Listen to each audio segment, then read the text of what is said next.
Náš pracovný deň začína približne o 7 hodine ráno, kedy ten prvý službu konajúci na lyžiarskej trati v ten konkrétny deň musí urobiť revíznu jazdu. Vyvezie sa hore na chopok a odtiaľ urobí revíznu jazdu, kde kontroluje stav zjazdoviek, počasie. Dispečer napríklad musí zapísať ráno počasie, vymení si údaje s južnou stranou chopku. Šoféri sa pripravia tak, že sa dajú do takej pohotovosti. Vytiahnú sa skutre, skontroluje sa materiál, nachystá sa zdravotný materiál a v podstate sa čaká na ten zásah. Keď sme v službe, máme takéto výrazné vesty, aby sme boli viditeľní aj pre všetkých teda tých lyžiarov a nosíme so sebou tie základné zdravotné potreby, batvoštek, v ktorom máme tie zdravotnícke potreby.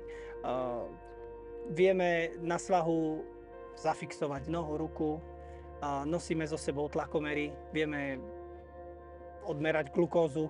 Ako tie najzákladnejšie dôležité veci vieme spraviť. A veľmi nám pomáhajú stredisko aj skutre, bez ktorých si to vlastne ani nevieme predstaviť. Najväčšie číslo tých úrazov sú také v podstate jednoduchšie veci, pri ktorých ten skuter je tam najrýchlejšie a je najefektívnejší v tomto stredisku. Sú dni, kedy máme tých úrazov aj vyše 25. Najčastejšie tie úrazy alebo problémy, čo tí lyžiari majú na tých zjazdovkách, je, že precenia svoje sily a naozaj najčastejšie sú tie úrazy dolných končatín a kolien, hlavne tých kolien. Z toho chopku idú označené zjazdovky, ktoré majú aj nejaké tie zábrany alebo vlajky alebo označenia, že je to zjazdovka. Ale veľmi ľahko sa môže stať, hlavne v zlom počasí, tým lyžiarom, že proste stratia tú orientáciu alebo že prepadnú cez tie zábrany. Že proste sú rozbehnutí a neuvedomujú si, že proste keď prejdú za tie zábrany, že sa zrazu dostanú do freeridového terénu. Keď pri lyžovaní natrafíme na nejaký úraz alebo problém, že vidíme, že na zjazdovke má niekto problém a sme tam sami a sme pri ňom prví, v prvom rade vypneme lyže a zapichneme ich v dostatočnej vzdialenosti nad neho, nad svahom. Snažíme sa ho nejak ukludniť, upokojiť a počkať na tých záchranárov. Je to dostupné tie čísla 18300 alebo 112. Ak vidím na zjazdovke idúci skuter a ja teda proti nemu lyžujem, je najlepšie pre toho záchranára, čo na tom skutri ide, aby ten lyžiar nemenil zbytočne prudko smer, ale aby napríklad naznačil kľudne rukou, paličkou, že kam sa chystá odbočiť. Ale vo všeobecnosti platí, že keď tí lyžiari vidia ten skúter, tak by mali proste spozornieť a spomaliť. U nás v Jasnej máme dve ošetrovne pri zjazdovkách priamo. Jedna je na Lúčkach a jedna je na Bielej púti.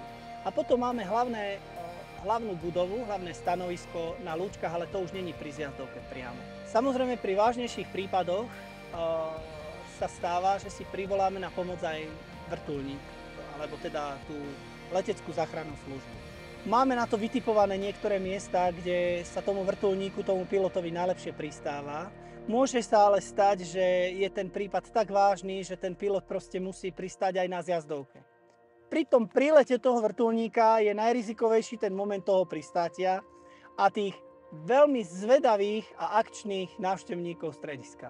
Pre pilotov, keď pristávajú na zjazdovku alebo aj na to určené miesto, je veľmi nepríjemné, keď sa hýbu tí ľudia okolo toho, a kde on má posadiť tú mašinu, tak on potrebuje, aby všetko bolo statické, aby si on bol 100% istý, že nechytí rotorom nejakú prekážku alebo niečo. Ďalší dôvod, kedy nás volajú o pomoc, je, keď sa niekto napríklad stratí, alebo keď niekto uviazne vo freeridovej zóne alebo v zľadovateľom teréne. Ak sa dostanem do situácie, že sa ocitnem v zľadovateľom teréne aj na otvorenej zjazdovke, je veľmi dôležité si nevyzúvať proste tie lyže. Ak sa dá zastať, nájsť si aspoň nejaké také miesto a zavolať si tú pomoc. Aj keď je jasné, že aj keď je to úplne prirodzené pre všetkých nás, že do hôr prichádzame za zážitkami a že prahneme po adrenalíne a a proste užiť si to voľno, užiť si tú dovolenku. Naozaj netreba zabúdať na to, že tu nie sme sami, hlavne na tých zjazdovkách, hlavne v tom stredisku.